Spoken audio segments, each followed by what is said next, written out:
بسم اللہ الرحمن الرحیم۔ نفحۃ العرب کا پہلا باب ہے فی النثر، سبق نمبر 34 میں خوش آمدید۔ آج کے سبق کے اندر ہم عرض الحدیث علی کتاب اللہ تعالی اس کے بارے میں پڑھیں گے۔ عبارت دیکھ لیں۔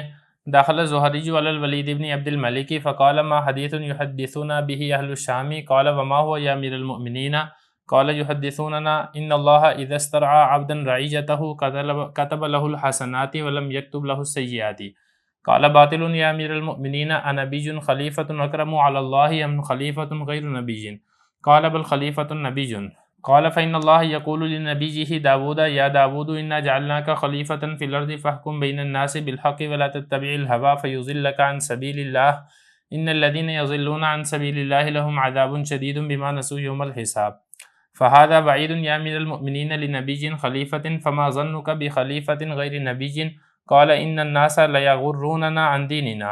ترجمہ دیکھ لیں۔ امام زہری رحمہ اللہ تعالیٰ ولید بن عبد الملک کے پاس آئے تو ولید بن عبد الملک نے کہا کیا وہ حدیث ہے جو ہمارے سامنے اہل شام بیان کرتے ہیں؟ تو امام زہری رحمہ اللہ تعالیٰ نے پوچھا وہ کون سی حدیث ہے امیر المومنین؟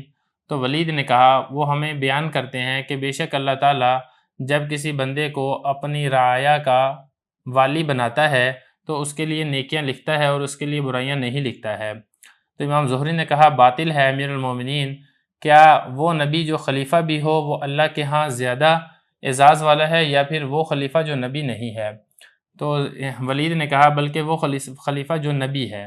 تو امام زہری نے فرمایا بے شک اللہ تعالیٰ اپنے نبی داؤد علیہ السلام سے فرماتا ہے اے داؤد بے شک ہم نے تجھے خلیفہ بنایا ہے زمین میں، تو لوگوں کے درمیان حق کے ساتھ فیصلہ کر اور خواہش نفس کی اتباع نہ کر، وہ تجھے گمراہ کر دے گی اللہ کے راستے سے۔ بے شک وہ لوگ جو اللہ کے راستے سے گمراہ ہو جاتے ہیں ان کے لیے دردناک عذاب ہے بسبب اس کے انہوں نے حساب کے دن کو بھلا دیا۔ تو امام زہری نے کہا کہ یہ وعید ہے امیر المومنین ایسے نبی کے لیے جو خلیفہ ہے، تو پھر آپ کا کیا گمان ہے ایسے خلیفہ کے بارے میں جو نبی نہیں ہے؟ ولید نے کہا بے شک لوگ ہمیں ہمارے دین کے بارے میں دھوکہ دیتے ہیں۔ عبارت اور ترجمہ ہو چکا ہے، اب چلتے ہیں لغوی صرفی تحقیق کی طرف۔ پہلا لفظ دیکھیں عرض الحدیثی، عرض یعرض عرضاً، اس کا مطلب ہوتا ہے کسی کے سامنے کوئی چیز پیش کرنا۔ باب اس کا آتا ہے ضرب یضرب۔ اور اس کے بعد آگے لفظ دیکھیں استرعا، استرعا یسترعی استرعا، باب اس کا آتا ہے استفعال اور اس کا مطلب ہوتا ہے کسی چیز کی حفاظت کے لیے کسی کو کہنا یا پھر مقرر کرنا۔ اگلا لفظ دیکھیں رعیت، اس کی جمع آتی ہے رعایا، ماتحت افراد کو کہا جاتا ہے، عوام کے لیے لفظ استعمال ہوتا ہے۔ حسنت ان کی جمع حسنات ہے، نیکیوں کو کہا جاتا ہے۔ کتب یکتب، اس کا مطلب ہوتا ہے لکھنا، لم یکتب نہیں لکھی جاتی ہیں۔ سیئت ان کی جمع سیئات ہیں، برائیوں کو کہا جاتا ہے۔ اتبع یتبع اتباع، اتباع کرنا، پیچھے چلنا، اردو میں بھی اسی معنی میں استعمال ہوتا ہے۔ اضل یضل اضلال، گمراہ کرنا۔ اس کے بعد اگلا لفظ دیکھیں نسو، نسی ینسا، باب اس کا آتا ہے سمیع یسمع اور اسی سے جمع مذکر غائب فعل ماضی معلوم کا صیغہ ہے اور اس کا مطلب ہوتا ہے بھول جانا۔ اس پہ قانون جاری ہوا ہے جس کی وجہ سے اس طریقے سے یہ آ چکا ہے۔ اگلا لفظ دیکھیں لیغروننا، غر یغر، باب اس کا آتا ہے نصر ینصر اور اس کا مطلب ہوتا ہے کسی کو دھوکہ دینا۔ عبارت ترجمہ لغوی صرفی تحقیق ہو چکی ہے، اب چلتے ہیں اس کی تشریح کی طرف۔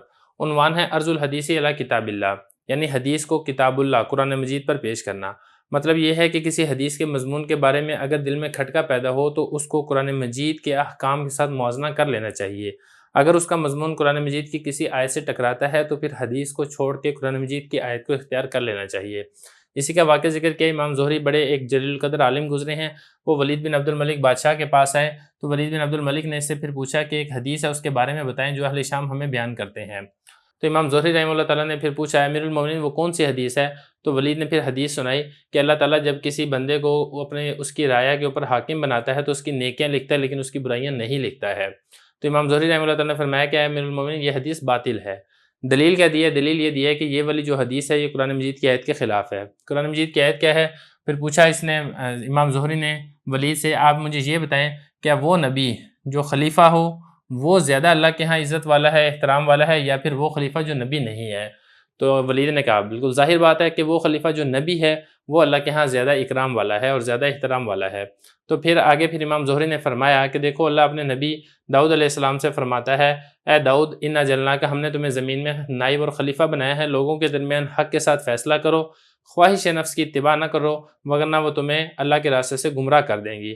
بے شک وہ لوگ جو اللہ کے راستے سے گمراہ ہوتے ہیں ان کے لیے دردناک عذاب ہے، بسبب اس کے انہوں نے حساب کے دن یعنی قیامت کے دن کو بھلا دیا ہے۔ تو دیکھیں پھر آگے کہا امام زہری نے کہ دیکھو اے امیر المومنین، یہ وعید ہے جو اللہ نے اپنے نبی کو سنائی ہے جو کہ خلیفہ ہے، تو پھر آپ کا کیا گمان ہوگا ایسے خلیفہ کے بارے میں جو نبی نہیں ہے۔ تو ولید کو بات سمجھ میں آ گئی۔ ولید نے کہا کہ لوگ جو ہیں وہ ہمیں ہمارے دین کے بارے میں دھوکہ دیتے ہیں، یعنی بادشاہوں کا قرب حاصل کرنے کے لیے بادشاہ کے سامنے اس قسم کی غلط باتیں بیان کرتے ہیں۔